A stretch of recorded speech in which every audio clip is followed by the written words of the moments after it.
সাল ১৯৪৯। চীনের অর্থনীতি কয়েক দশকের চীনা গৃহযুদ্ধের দুর্বল প্রভাবে ভুগছিল। অনেক খনি এবং কারখানা ক্ষতিগ্রস্ত বা ধ্বংস হয়েছে। ১৯৪৫ সালে জাপানের সাথে যুদ্ধের শেষে সোভিয়েত সৈন্যরা উত্তর পূর্বের প্রধান শিল্প এলাকায় প্রায় অর্ধেক যন্ত্রপাতি ভেঙে ফেলে এবং সোভিয়েত ইউনিয়নে পাঠিয়ে দেয়। রক্ষণাবেক্ষণের অভাবে পরিবহন, যোগাযোগ এবং বিদ্যুৎ ব্যবস্থা ধ্বংস হয়ে গেছে। কৃষি ব্যাহত হয়েছিল এবং খাদ্য উৎপাদন যুদ্ধপূর্ব সর্বোচ্চ স্তরের প্রায় ৩০% নিচে ছিল। বর্তমানে ২০২৪ সালে চীনের একটি উচ্চ মধ্যম আয়, উন্নয়নশীল, মিশ্র, সমাজতান্ত্রিক বাজার অর্থনীতি, শিল্পনীতি এবং কৌশলগত পঞ্চবার্ষিক পরিকল্পনা অন্তর্ভুক্ত করে। এটি মার্কিন যুক্তরাষ্ট্রের পরে জিডিপি দ্বারা বিশ্বের দ্বিতীয় বৃহত্তম অর্থনীতি দেশ। এখন প্রশ্ন হল, ১৯৪৫ সালের দ্বিতীয় বিশ্বযুদ্ধ এবং ১৯৪৯ সালের কয়েক দশকের গৃহযুদ্ধের কারণে অর্থনৈতিক বিপর্যস্ত দেশ থেকে চায়না কিভাবে ২০২৪ সালে বিশ্বের দ্বিতীয় বৃহত্তম অর্থনীতির দেশে পরিণত হল। চীনের অর্থনৈতিক প্রবৃদ্ধির ইতিহাস তার নেতৃত্বের সাথে জটিলভাবে আবদ্ধ। বিশেষ করে ১৯৪৯ সালে গণপ্রজাতন্ত্রী চীনের প্রতিষ্ঠার পর থেকে। নেতৃত্বের ক্ষেত্রে প্রথম যার নাম আসে তিনি হলেন মাও সেতুং। চীনা গৃহযুদ্ধ এবং ১৯৪৯ সালে গণপ্রজাতন্ত্রী চীন প্রতিষ্ঠার পর মাও সেতুং কৃষি সমষ্টিকরণ এবং রাষ্ট্রীয় মালিকানাধীন উদ্যোগ প্রতিষ্ঠা সহ ব্যাপক সমাজতান্ত্রিক নীতি বাস্তবায়ন করেন। তার নেতৃত্বে দ্রুত শিল্পায়ন দেখা যায়। তবে গ্রেট লিপ ফরওয়ার্ড এবং সাংস্কৃতিক বিপ্লবের মতো বিপর্যয়মূলক ঘটনাও ঘটেছিল।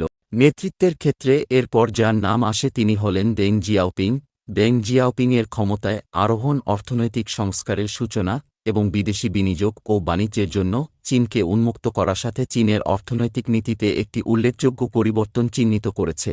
তার বিখ্যাত উক্তি সংস্কার এবং খোলা অর্থনৈতিক পরিকল্পনার বিকেন্দ্রীকরণ, বিশেষ অর্থনৈতিক অঞ্চল এসইজেড তৈরি এবং ব্যক্তিগত উদ্যোগকে উৎসাহিত করে। দেংয়ের নেতৃত্বে চীন উল্লেখযোগ্য অর্থনৈতিক প্রবৃদ্ধি অনুভব করেছে। বার্ষিক গড় প্রায় ৯-১০%, লক্ষ লক্ষ দারিদ্র্য থেকে বের করে এনেছে এবং চীনকে একটি বৈশ্বিক অর্থনৈতিক শক্তিশালায় রূপান্তরিত করেছে। নেতৃত্বের ক্ষেত্রে এরপর যার নাম আসে তিনি হলেন জিয়াং জেমিন। জিয়াং জেমিন দেংয়ের অর্থনৈতিক সংস্কার অব্যাহত রেখেছিলেন, আরও বাজারভিত্তিক নীতি এবং রাষ্ট্রীয় মালিকানাধীন উদ্যোগের বেসরকারীকরণের উপর জোর দিয়েছিলেন। তার শাসনামলে চীন ২০০১ সালে বিশ্ব বাণিজ্য সংস্থায় যোগদান করে বিশ্ব অর্থনীতিতে আরও একীভূত হয়। নেতৃত্বের ক্ষেত্রে এরপর যার নাম আসে তিনি হলেন হু জিনতাও। হু জিনতাও-এর নেতৃত্ব আরও সুষম অর্থনৈতিক প্রবৃদ্ধির লক্ষ্যে এবং সামাজিক বৈষম্য মোকাবেলার লক্ষ্যে বৈজ্ঞানিক উন্নয়ন এবং একটি সম্প্রীতিপূর্ণ সমাজ গঠনের উপর দৃষ্টি নিবদ্ধ করে। এভাবে চীন তার দ্রুত শিল্পায়ন এবং নগরায়ন অব্যাহত রেখেছে। ২০১০ সালে বিশ্বের দ্বিতীয় বৃহত্তম অর্থনীতিতে পরিণত হয়েছে। নেতৃত্বের ক্ষেত্রে এরপর যার নাম আসে তিনি হলেন শি জিনপিং। শি জিনপিং জাতীয় পুনরুজ্জীবন, অর্থনৈতিক পুনর্গঠন এবং প্রযুক্তিগত উদ্ভাবনের উপর দৃষ্টি নিবদ্ধ করে চীনা স্বপ্ন ধারণার উপর জোর দিয়েছেন। তার নেতৃত্বে বেল্ট অ্যান্ড রোড ইনিশিয়েটিভের মতো উদ্যোগের মাধ্যমে দুর্নীতি মোকাবেলা, টেকসই উন্নয়নের প্রচার এবং চীনের বিশ্বব্যাপী প্রভাব বৃদ্ধির প্রচেষ্টা দেখা গেছে।